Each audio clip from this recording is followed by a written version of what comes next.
So guys, this is everything that we got from Duty Free, and sa room namin nandun yung suitcase from SG.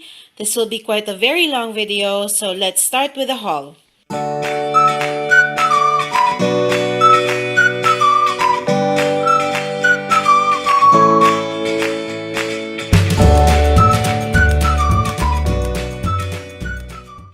Guys, Ayana here. And Jiro. And welcome to iHeart Fujita. And as promised, we are going to do today our duty-free haul. So let's start.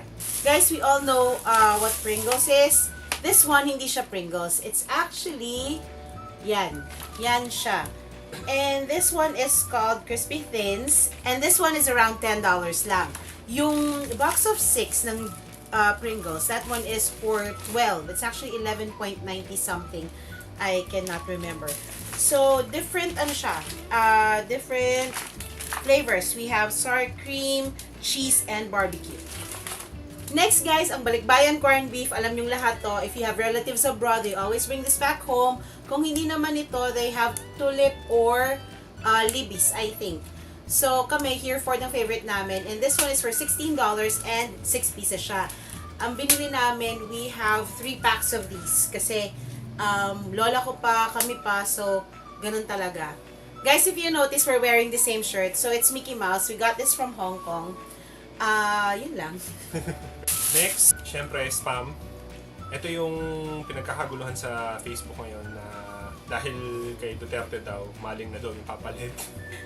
Medyo mas mahal siya. $2.70. Yeah.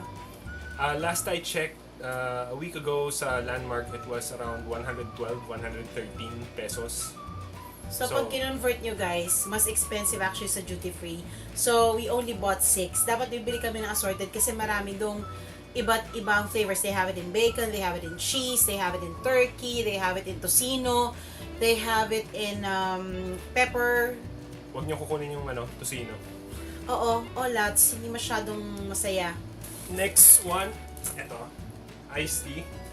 Ito lang actually yung kailangan ko dito. Yun nasa ibabaw lang. Meron ako na ito dati.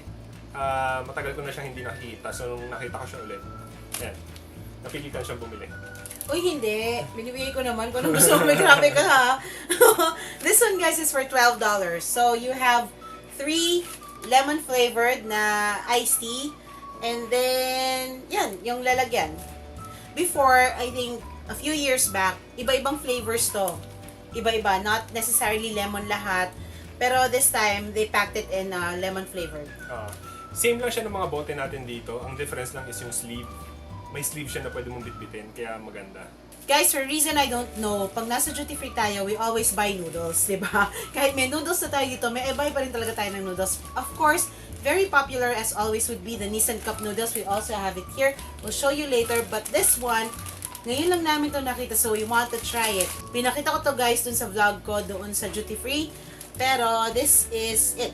So the name is Coca and we have it in the original flavor, Laksa Singapura, black pepper, and Tom Yum. Tom Yum guys would be Thailand, I believe. Kasi Tom Yum, they have that in Thailand eh.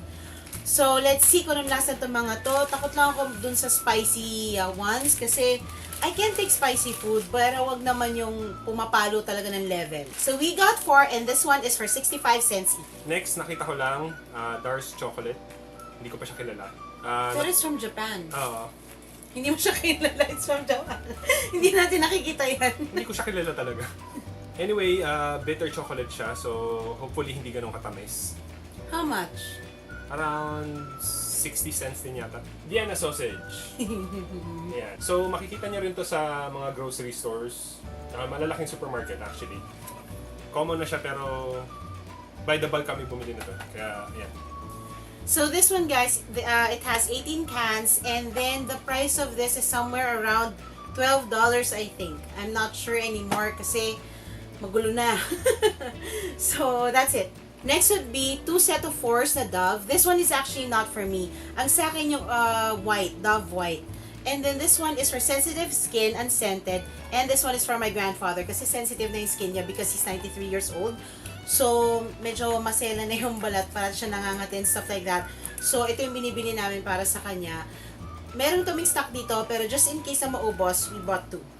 barbecue sauce. Tatlong klase yung binili namin. Ang binibili namin parate is yung honey mustard.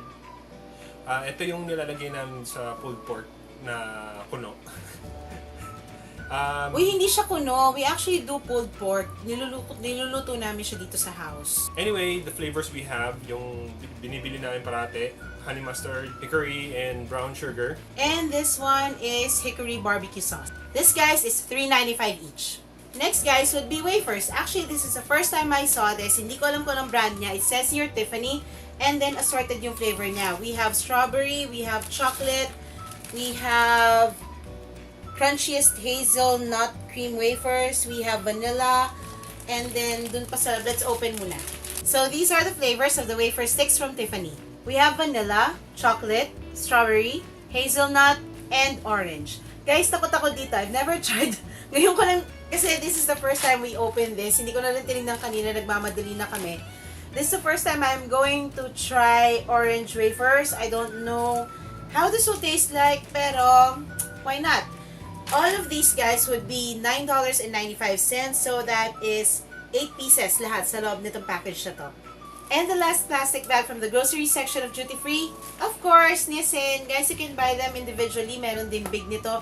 Pero we got the ones in yung 3-pack. Mas mura kasi ito eh. Kano ba? $1 something yung bawat isa pag binili mo siya individually.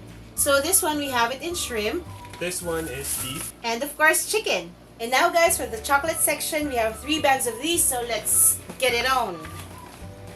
First off, this is my husband's favorite mixed snacks. So it's from Camel. And then, ano siya, iba-iba eh. It's like Japanese. Actually, parang nga siyang Japanese na na mga snacks. Kasi hindi siya yung kagaya ng Planters, guys. You open. Bali, ito yung itsura niya. As you can see. Halo-halo siya. Merong nuts, green peas, and mga fried stuff na syempre gawa sa flour lang para pamparami. Nagustuhan ko siya kasi mura siya. So, ding-dong. Parang ding-dong. So, siya na ding-dong, guys. Pero ganun din naman. So, these, guys, would be buy 3, get 1 free. And it is for $8.85. Next bag would be my favorite, guys. Hershey's, of course, my favorite chocolate in the world. And this bag would be for $36. Guys, maraming klase ng ganito. They actually have it for every brand of chocolate in Duty Free. They set it in, they pack it in bags. Tapos, if you buy 2, you get something for free. Ang daming free doon kanina. Merong mga race cars at kung ano-ano pa. Kaya lang kasi ako, kung hindi ko naman kailangan, ba't ko bibilhin, di ba? Like, aanhin ko naman yung toy race car, hindi naman ako makakasakay doon, hindi ba? So, eto lang yung binili ko. 1 pack lang. This one is Hershey's. This is my favorite, guys. Chocolate in the world. Snack size lang. Para hindi sayang. Kasi hindi naman all the time mauubos mo isang bar na ganun. Unless nagpi-PMS ka. So, inside this bag, guys, 2 snack size na Hershey's. It also has 2 packs of 6 pieces Reese's chocolate buttercups. Yung peanut butter. 1 bag of Kisses with almonds. And Hershey's pa rin. 3 pack of 8. And Hershey's miniature. This one has, inside, guys, would be Nutty Mr. Goodbar. We have the Hershey's. And we also have Crispy Crackle. And we have the one in dark chocolate. And for the next bag, we have Fanny Biscuits. And this one is a mixed biscuit. So, yan yung mga flavors niya sa loob. And this one is for, I think, $5.95. Of course, we have 2 original combos. Next one, ito yung mga ibang flavors ng combos. This is cheddar cheese na pretzel and pizzeria. Guys, ito naman, Toblerone. Siyempre, kilala nyo na to. Pack of 6, dalawa. Each pack costs around $16.40. So, we got 2, guys, pero lahat ng ito ay sa lola ko lang. This one, guys, ang ganda ng tin can niya. This is the World of Beatrix Potter Butter Cookies Original Danish Assortment. So, there. Ano lang siya, of course, yung Danish cookies na kilala nating lahat. Pero ang packaging, pack na pack, ang cute. This one is for $5.80. Of course, ang cookies ng bayan, Chips Ahoy. You get it in 2 packs. And this one is for... I forgot how much this is. Seriously, I'm so sorry, guys. Pero ito yon. Mas chine-check namin actually yung expiry date. Oo, yon. Careful kayo sa ganyan guys ha. Don't buy anything dahil gusto nyo lang. Tingnan nyo rin kung mag-expire na ito. Mahirap na. This one guys would be Snyder's and masarap to. Kaya lang isa na lang ang binili namin kasi sobrang dami na ng chips sa binili namin. So, this one, favorite flavor would be honey mustard and onion. Pretzel pieces siya. Medyo matigas to pero ang sarap-sarap ng lasa niya. Pak na pak sa Betchin to girls. $1.45. Another favorite chocolate would be Snickers. Ito ang chocolate na pareho kami ng daddy ko. Favorite namin to. I got it in fun size. Isa lang kasi sobrang dami ko ng chocolate from Singapore and also from Duty Free, yung Hershey's kanina. So, it's pointless for me to buy more. Hindi natin mauubos to lahat-lahat. And this one is for $6.25. Kilala nyo to, Planters.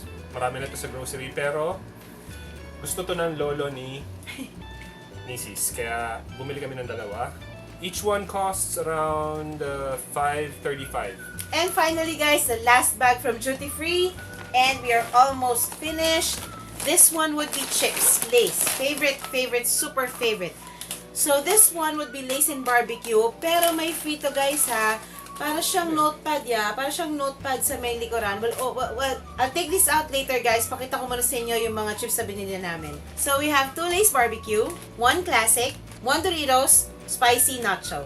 One of our favorite chips would be Cheetos Jalapeno. Guys, if you have not tried this, please, I beg you, try it. It'll change your life. Hindi, okay naman, joke. Pero sobrang sarap nito. Ay nako, wa ako masay. Wa talaga ako masay. So, all of these, I think this one retails for $2.45. Lay's would be $2.55.